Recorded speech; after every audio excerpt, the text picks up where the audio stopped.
Усім прывітанне, гэта стартапніца ў студыі Еўрарады, як заўжды па пятніцах у 2 гадзіны, 2 гадзіны і 4 хвіліны. У дадзены момант Павел Свердлоў, Юлія Няхай, прывітанне Юлія. І наш сённяшнія госці гэта Ірына Дубовік і Ліза Шыдловіч. Прывітанне Ірына, прывітанне Ліза.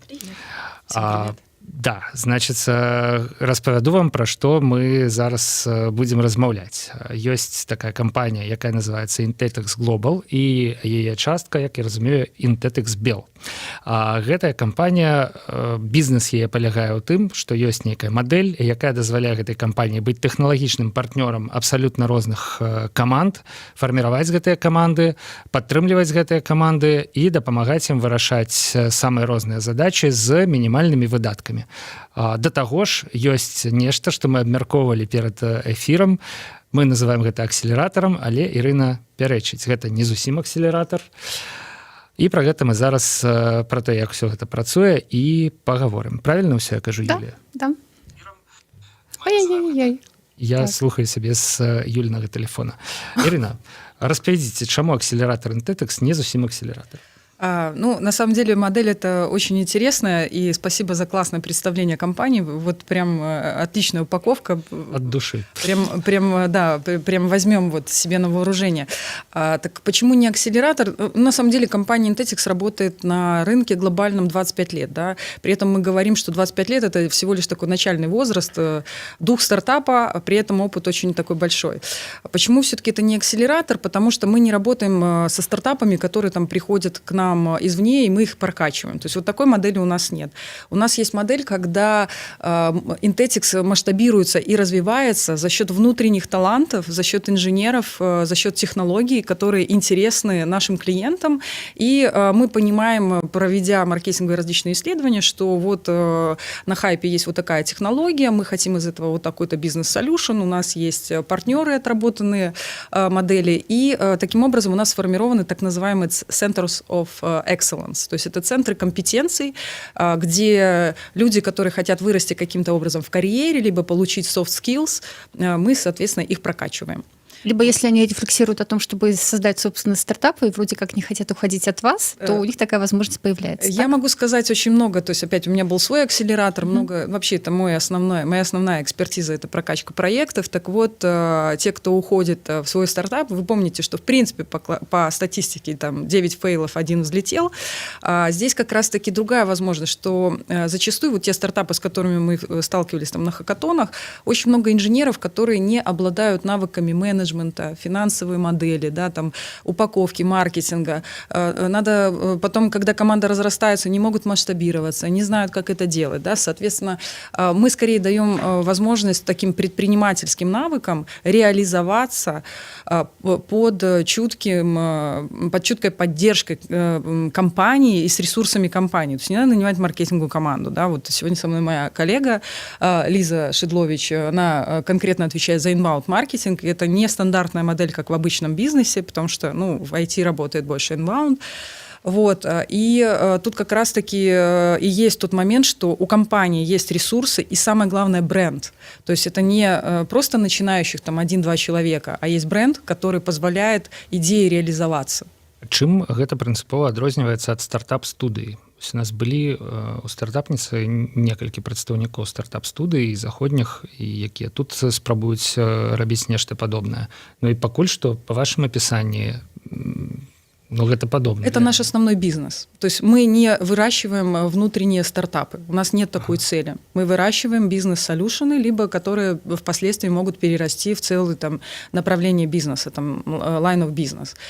И создается это... То есть мы не продаем технологии отдельно, мы не продаем продукты, у нас нет цели такой создать. Мы создаем бизнес-солюшены, которые мы внедряем у наших потенциальных клиентов и развиваем таким образом инженеров и талантов.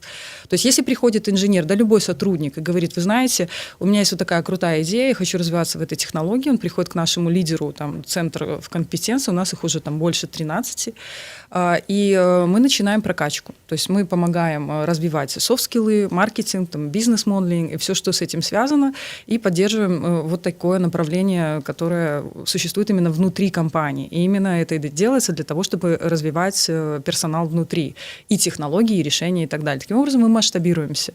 Так, а какая конечная точка? То есть если вот человек, во-первых, кто это? Это рядовой разработчик или тот, кто сидит на бенче? На кого все-таки эта инициатива ориентирована? У нас центры компетенции открыты для любого сотрудника Intechix. У нас нет критерия по занимаемой должности или роли. То есть хочешь развиваться в проекте, есть несколько тем или технологий, пожалуйста, присоединяйся. Соответственно, там есть и управленческие позиции, есть и delivery-директора, и технологические директора, есть кто-то, кто сертифицирован в очень узкой технологии, есть просто инженеры, есть тестировщики и так далее. То есть вот, например, на текущий момент у Intechix больше 11 индустрий, в которых мы работаем. И, соответственно, Center of Excellence разделяются в том числе и по этой части. Вот сейчас у нас прокачиваются несколько solution, именно медтех, финтех, иншуртех и сертификация. Вот. И, соответственно, мы смотрим, какие есть ниши у наших клиентов и работаем масштабно. Дело в том, что наша модель бизнеса, она такая интересная в том смысле, что Intechix работает с крупными клиентами, но ввиду того, как у многих компаний у нас есть понятие NDA, мы позволяем и развиваем эти проекты масштабно именно вот внутри.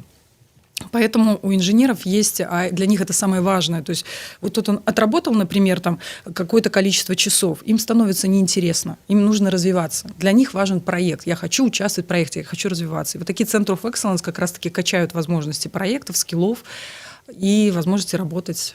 Вот. Я не очень поняла все-таки. Вот, значит, есть у нас разработчик, например, он хорошо знает компьютер vision, машинное обучение, ему в этом интересно развиваться, у него возникла идея. Да. Он пришел к вашему хеду, говорит, что вот, мол, так и так, вот я посёчил, хорошая тема, вот мне было бы это интересно развивать. И что дальше? У нас получается так. Мы сначала объявляем внутренний конкурс. У нас есть компетентное жюри в разных технологиях, включая борд нашей компании.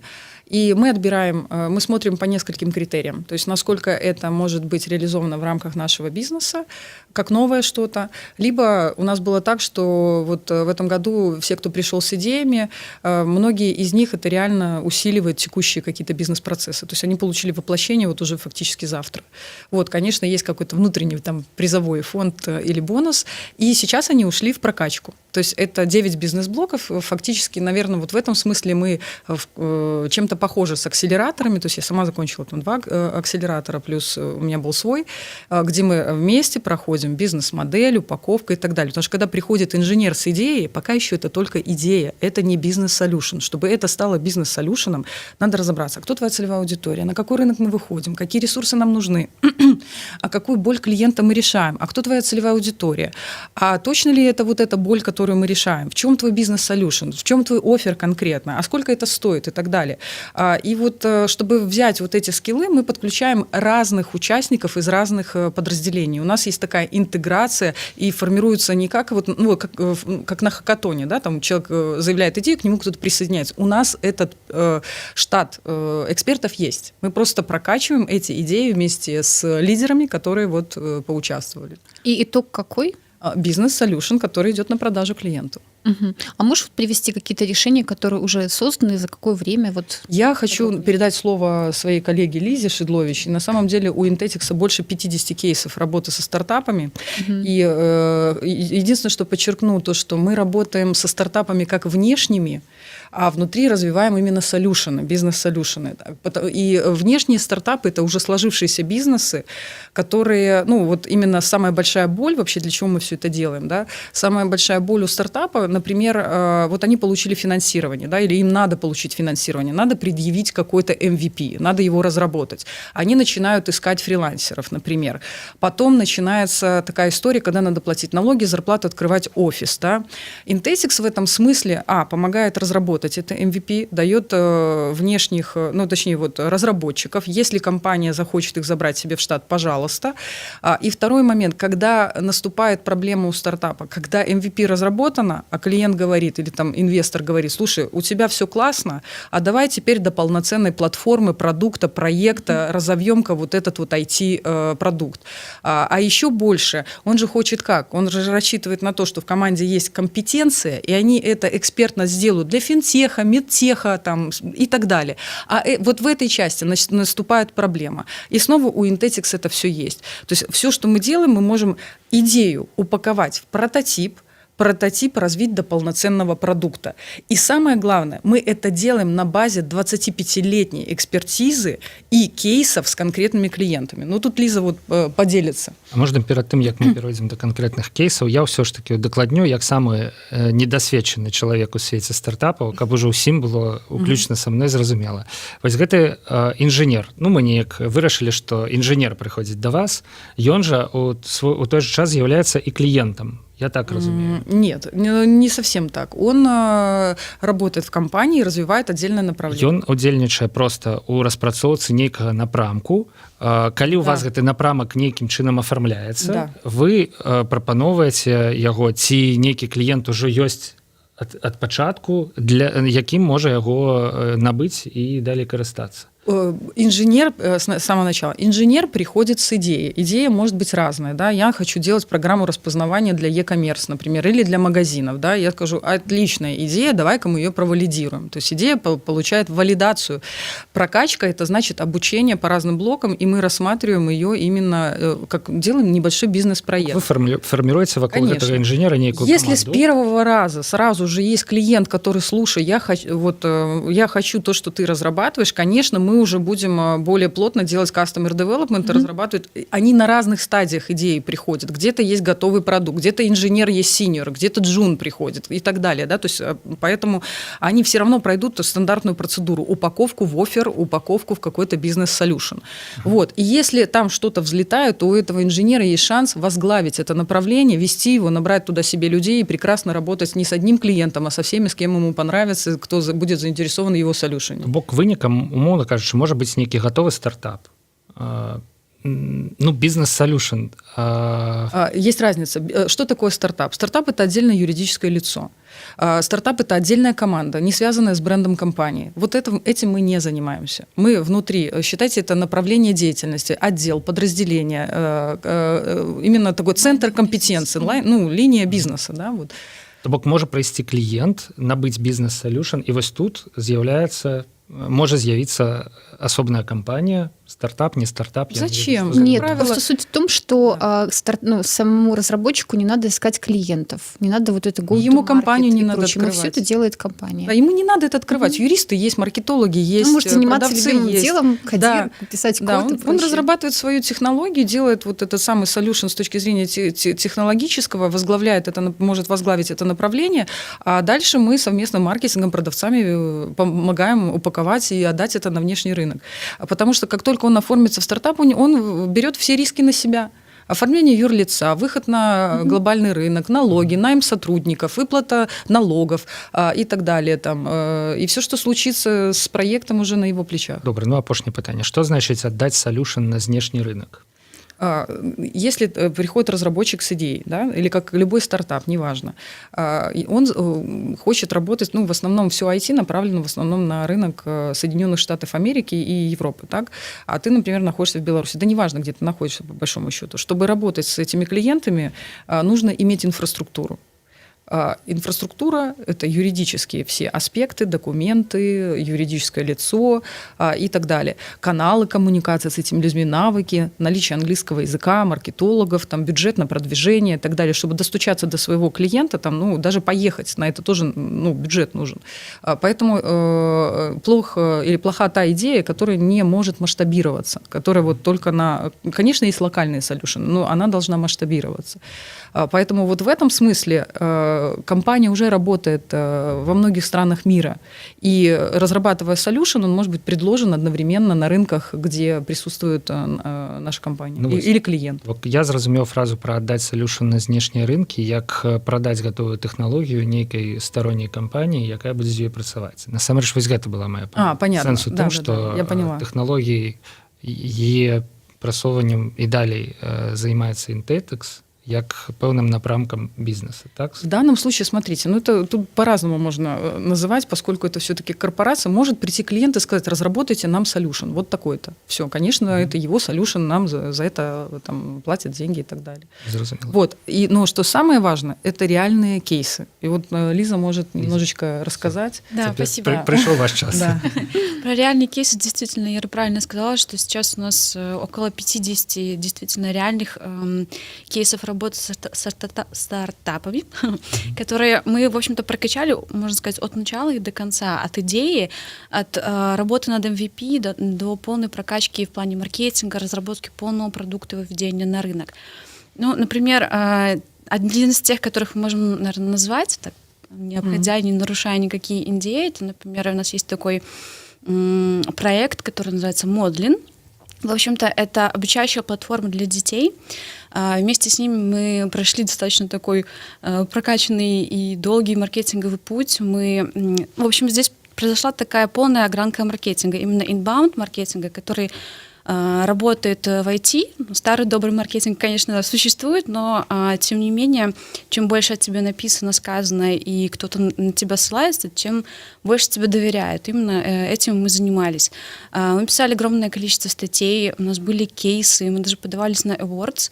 У нас действительно есть награда, которую мы получили есть такая организация, называется GSAK Awards.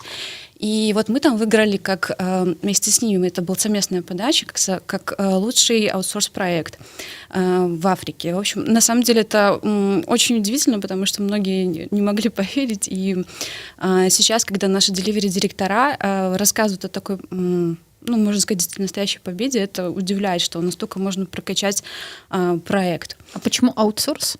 Потому что вы выступали как аутсорсер. Они пришли к нам с идеей.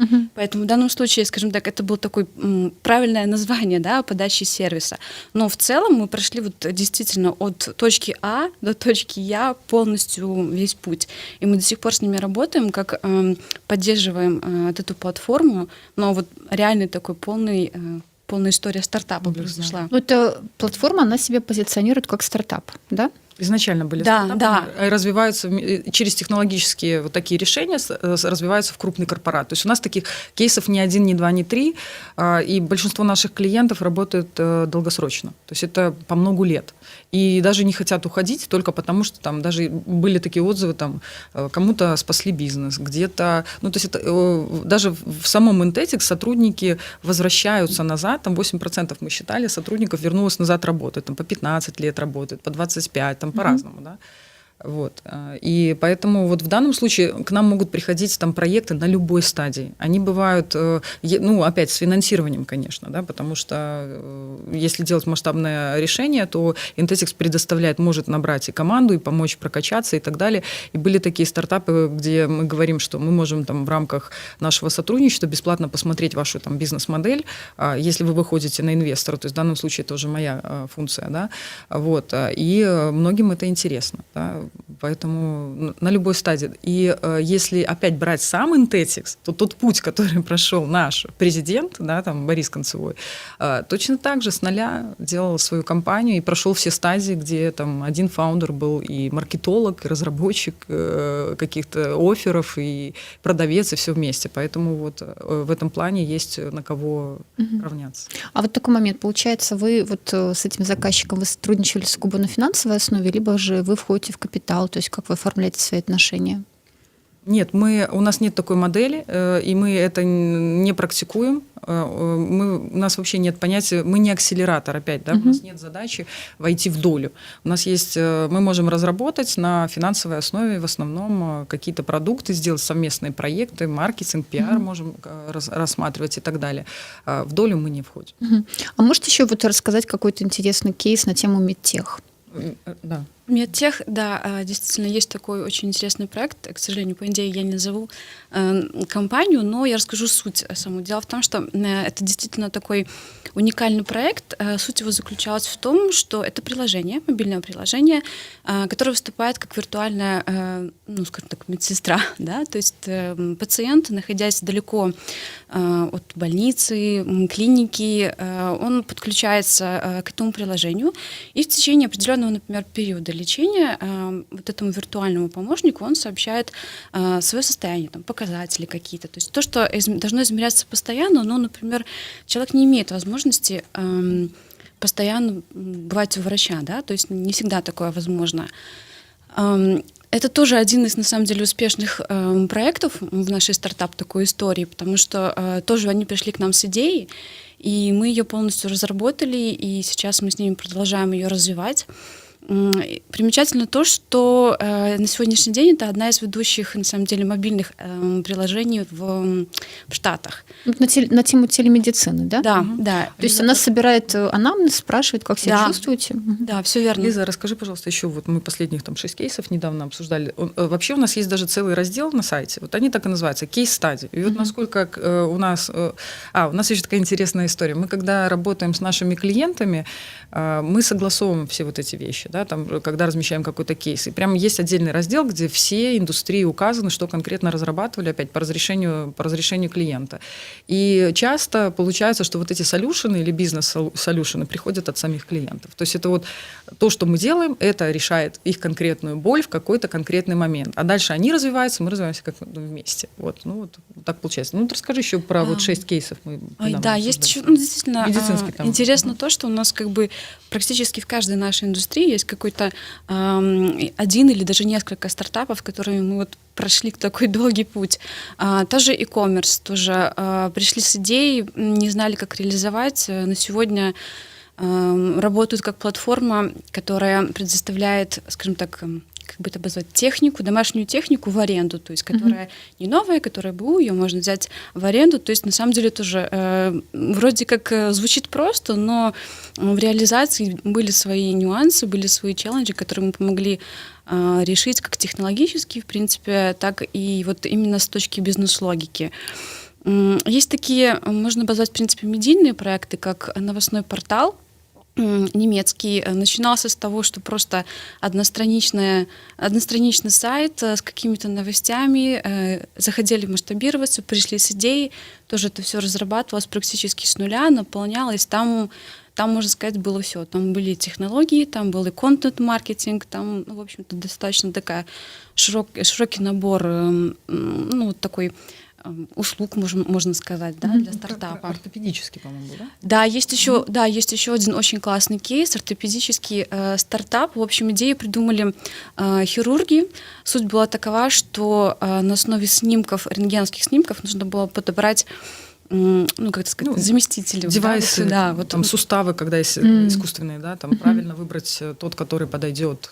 Здорово. Да, все верно. Действительно пришли с идеей, мы понимали, как надо, куда использовать, а как технологически использовать и притворить в жизнь была проблема. А кто пришел? Внешний заказчик или внутренний? Это была команда хирургов, которые обратились к нам с такой идеей. Адкуль выбираете экспертизу в таких разных сферах? Вы перелечили медицинскую, шеринг экономи, журналистику. Да. У нас очень сильная delivery команда. То есть вот те директора, вообще Intetix считается кузницей кадров. То есть очень многие IT-директора, которые сегодня возглавляют компанию, например, тот же самый Андрей Яранцев, ему привет, выходец из Intetix, там DevBuy Артем Концевой там, и так далее. То есть, и это тот костяк, на котором держатся такие столпы, да, очень много лет они работают, и у них очень глубокая масштабная экспертиза, именно за счет самих клиентов, потому что и начинали вместе, и клиенты продолжают с нами работать, и вот эта глубокая экспертиза есть. Но опять-таки те новые, кто приходит, каждый имеет свою специализацию. То есть кто-то в чем-то конкретно специализируется. Я, например, специализируюсь, у меня есть там автомотив, финтех, логистика. Я вот в этом понимаю. Но я не пойду в хардвер, не понимаю. Но у нас есть специалисты, например, которые очень хорошо разбираются в очень узких технологиях. Там, опять говорю, вот по индустриям, по технологиям, поэтому и существуют вот эти центры компетенции. Их больше 13. И так или иначе есть вот сегментация на индустрию, конкретно технологическую, там AI, там Big Data и так далее в этом есть. А есть именно бизнесовая. И там у нас есть кейсы, и мы работаем именно вот в этой своей экспертизе. И у нас есть еще такое понятие, что у нас нет понятия, где находится клиент. То есть все равно. Мы настолько умеем работать вот по миру, и вот в этом, и, наверное, самая такая вот... Мы сейчас все научимся работать по миру. Да, у меня вот вопрос все-таки, я хотела бы немножко вернуться к нему, и, может быть, Лиза как-то сможет его так прояснить. Вот можете привести кейс, вот как это выглядело так степ-бай-степ, вот если именно члены команды Intetix, там, девелоперы, им, человеку захотелось что-то делать, да, то есть... Он это делает в свободное время от основного проекта, да? Это, наверное, ко мне больше Или вопрос. как? Про Centers of Excellence, Да, да? это больше ко мне, да, то есть вот часть, которую рассказала Лиза, это больше касается внешних заказчиков, они приходят как заказчик, именно стартапы, и мы отсюда знаем все там этапы. А сейчас у нас, ну вот я, например, до меня возглавлял наш CTO полностью сети Center of Excellence, именно с технологической точки зрения. Все эти Center of Excellence, они существуют и руководятся своими лидерами. У них есть лидер, который очень хорошо разбирается в технологии, и к нему присоединяются коллеги. Они попадают в такую общую как бы базу данных. Да? То есть у нас есть проекты клиентов, которым может понадобиться какая-то технология. Да? То есть, например, на текущий момент нет такой потребности, но через какое-то время что-то нужно. И первое, куда мы обращаемся в тот пул центров компетенций, где работают люди, которые работают с той технологией, которая нужна. На текущий момент мы сейчас развиваем эти Center of Excellence вместе. Поэтому у нас есть определенные так называемые батчи, при которых можно подать свою идею на конкурс. Но опять-таки у нас нету такого понятия, что только в конкурсе больше нет. Если есть какая-то идея, обращаешься к лидеру, у них есть свои митинги, они могут прорабатывать разные процессы, там, проходить какое-то обучение, сертификацию. Очень многие из них достаточно активные, даже обучение проводят джунов.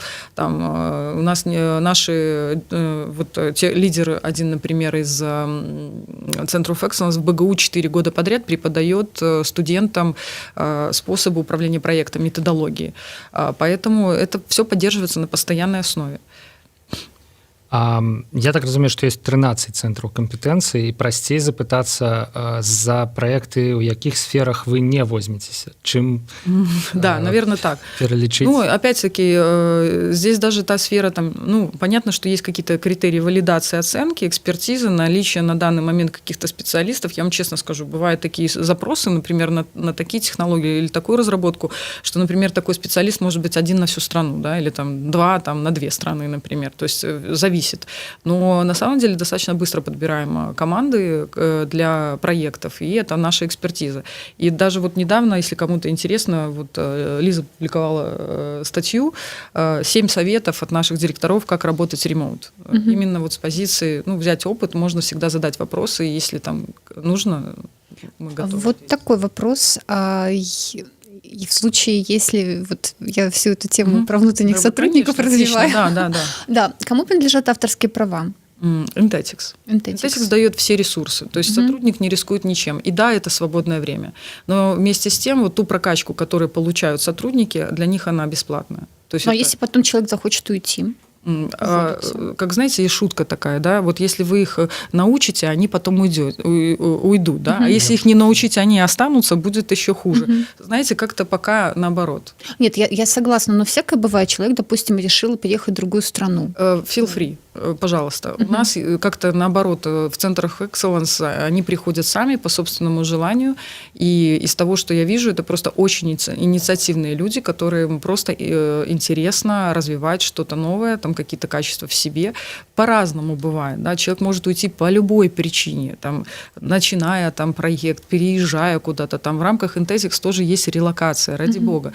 Но если человек принимает такое решение, то, скорее всего, оно никак не связано с центром компетенции однозначно. Нет, безусловно, оно никак не связано, но просто человек понял, что он хочет что-то в жизни поменять. Это нормально. Приехал в іншую країну і започаткував такі ж самі 8% вернувшихся. 8% вернувшихся. Поэтому мы все-таки стараемся сделать так, чтобы, точнее, мы даем ресурсы для того, чтобы развиваться внутри. Если у человека все-таки возникает желание делать что-то свое, да, пожалуйста.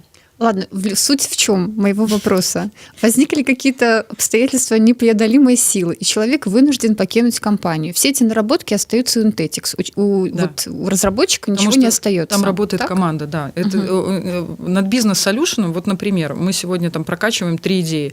Там есть люди из HR-подразделения, из sales-подразделения, из маркетинг-подразделения. Компания вкладывает бюджет в маркетинговые компании, а человек делает часть технологическую. Ну, как бы бизнес-солюшн, он заключается в том, что это, как я уже говорила, комплексная история. Продавец идет продавать, да? Он идет к клиенту, у него свои наработки, он тратит время на переговоры, готовится, маркетолог, ну и так далее, и много-много всего. Разработчик не тратит этих ресурсов на то, чтобы идея воплотилась в жизнь. Ну, если он с нуля прям вот это все сделал, пришел там, ну, это уже, наверное, он может всегда поговорить с руководством, сказать, вы знаете, вот у меня есть там свой проект, может быть, интегрируемся и так далее. То есть, ну, любые предложения приемлемы. Но там, где работает команда, это командный результат, и где компания дает ресурс, это принадлежит компании. Хорошо, такой вопрос.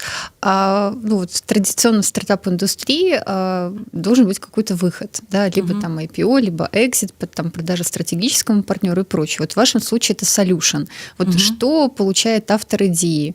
В данном случае получает, опять-таки, команда. Она получает бонус за привлечение клиентов. То есть у нас разработана бонусная система, при которой, то есть мало того, что ты прокачиваешься профессионально за счет компании, за счет ресурсов компании, бонусная система, пожалуйста. То есть, и опять-таки, каждый член команды важен, и результат всегда команды. Поэтому вот можно даже зарабатывать с помощью центров Excellence внутри.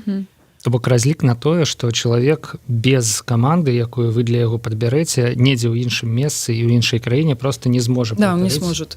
Уровень экспертизы разный. То есть и в команде привлечены, и у нас ресурсы внутри. То есть даже если, например, Центру of Excellence понадобится поддержка, то поддержит delivery департамент, где есть уже там синьоры и выше, да, то есть с глубокой экспертизой. Наколькі часто вы адмаўляеце людям? І вось тут яны абароненыя. Напрыклад, вы адмовілі чалавеку, а пасля ён бачыць, што вы пачынаеце развіваць нешта падобнае на ідэю. Ну, знаете, вот у меня, как я говорю, у нас сейчас вот в этом году был первый отбор идей, и наш борд, помимо того, мы выбрали победителей, которые однозначно там пошли в прокачку, и наш борд лично встретился с каждым проектом, и мы нашли варианты внедрения. У нас нету понятия «да» или «нет». Они работают, вот эти центры компетенции, они работают на постоянной основе.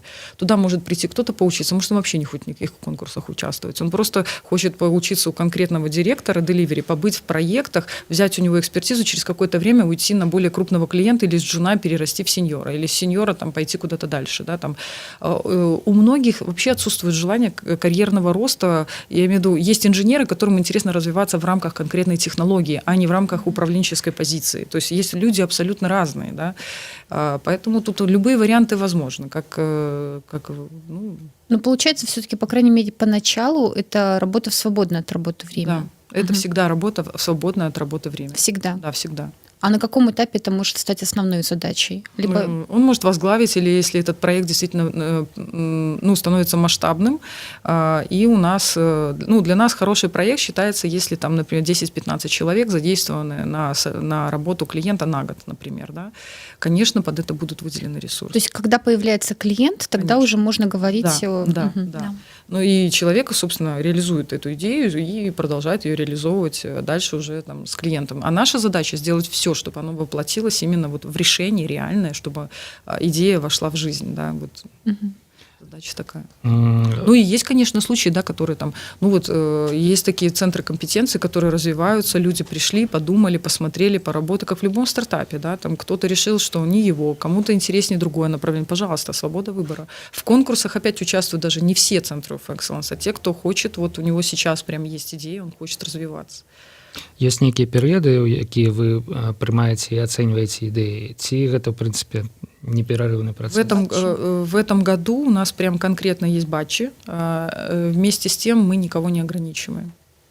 То есть, можно не чекать. Батчи. Да, вот у нас, как я говорю, победители, сейчас началась программа прокачки, и ко мне пришли несколько людей, которые вообще из других подразделений говорят, мы хотим участвовать. И, конечно, welcome. Потому что когда человек мотивирован, он сделает... У нас даже целая компания в этом году называется We Make an Impact. Impact, какое-то значимое что-то такое, что приносит импакт. И для нас важно не только там мы сами, а мы как команда, и мы вместе с клиентом как команда. Да? И как это влияет на мир, и как эти проекты влияют в целом на какую-то индустрию. Ну что ж, на гэтым мы скончым, потому что, в принципе, скончыўся час нашай праграмы, час нашага стрыму. Мы размаўлялі пра тое, як кампанія Intetex ператварае ідэі у бізнес-салюшаны і дае пракачвацца ідэям і людзям. Мне здаецца, я так супер збольшага резюмаваў. Вы маркетолог очень хороший.